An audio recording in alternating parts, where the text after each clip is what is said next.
하나님 말씀 보겠습니다. 오늘 이 아침에 하나님께서 우리에게 주시는 말씀은 사무엘상 2장 12절로 17절까지의 말씀입니다. 엘리의 아들들은 행실이 나빠 여호와를 알지 못하더라.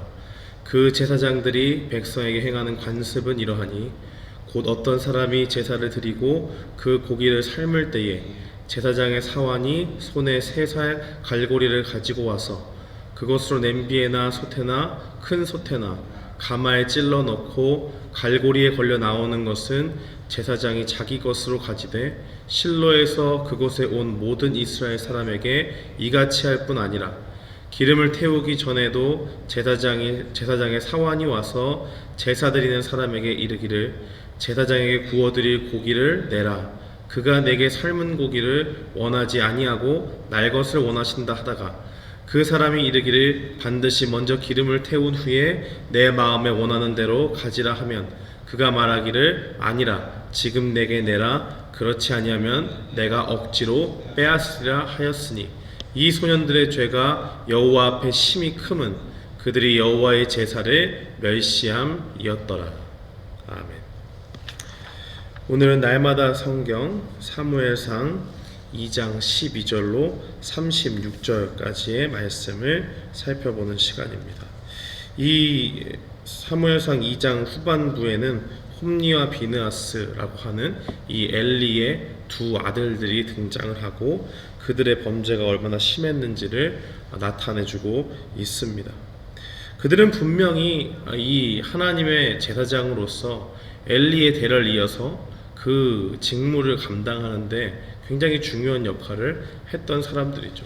온 이스라엘 사람들이 하나님의 성막에 있는 그 실로에 와서 제사를 드리려고 할 때에 그들을 통하지 않고는 하나님 앞으로 나갈 수가 없었는데 그들의 행실이라고 하는 것은 참으로 안타깝기 그지 없었습니다.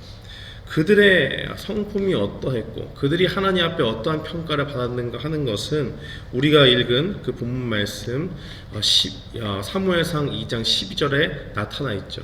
엘리의 아들들은 행실이 나빠 여호와를 알지 못하더라 라고 그렇게 증거합니다.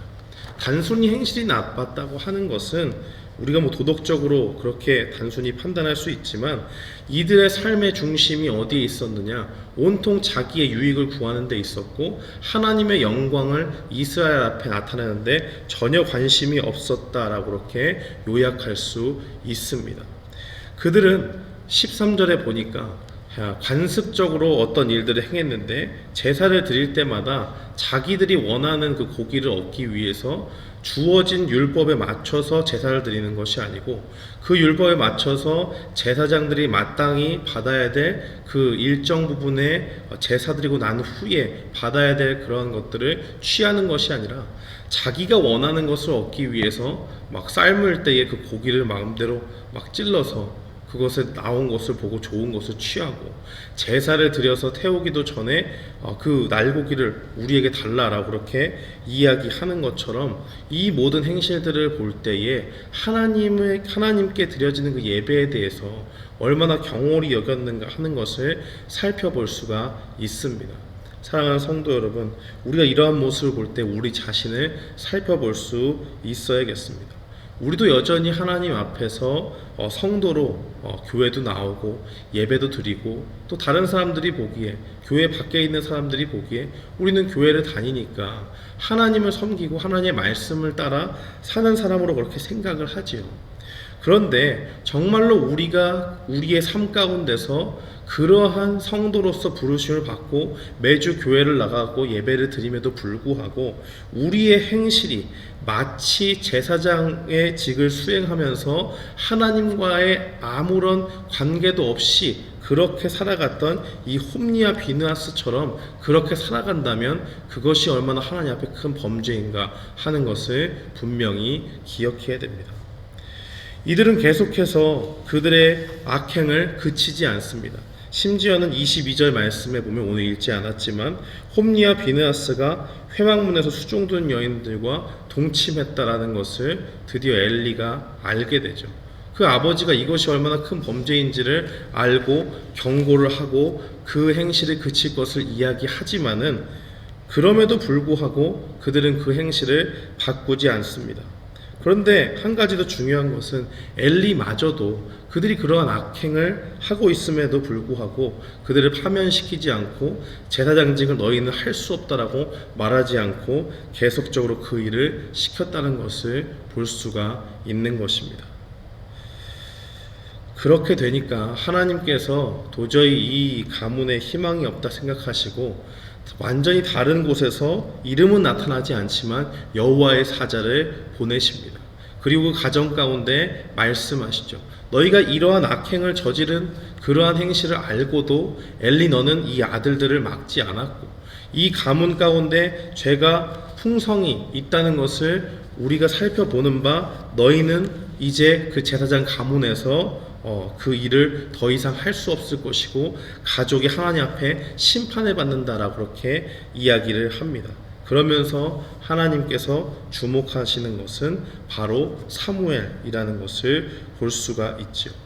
사실 객관적인 지표를 보고 따져보면 사무엘보다는 그 홈리와 비느하스가 어렸을 때부터 그 아버지로부터 받을 수 있는 것이 많고 보는 것이 많고 하는 것들을 통해서 분명히 가정에서의 어떤 특별한 교육을 통해서 아버지가 제사장이니까 좀 더 좋은 신앙 훈련을 받을 수 있지만은 그렇지 않았다라고 하는 것을 분명히 볼 수가 있습니다.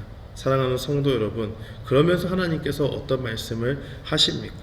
나를 존중하는 자를 내가 존중하고 귀히 여기고 나를 영화롭게 여기면 그 사람을 내가 영화롭게 하겠다라고 그렇게 말씀하시는 것을 분명히 보게 됩니다.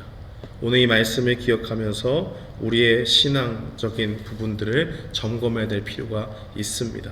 우리는 하나님의 성도로서 살아가지만 예배도 드리고 모든 신앙적인 일들을 다 참석하고 할 수 있지만 정말 우리의 삶이 하나님 앞에 범죄함이 없는가 하는 것을 늘 살피면서 정말 우리 마음 가운데에 세상을 사랑하고 나를 사랑하는 그러한 사욕에 이끌려 사는 것이 아니라 내가 조금 힘들고 어려울 때 어렵다고 할지라도 그 가운데서 하나님의 영광을 드러내고 주님이 주시는 그 예배를 귀하게 여기는 그러한 신앙인의 삶으로 나아가기를 주님의 이름으로 축원합니다.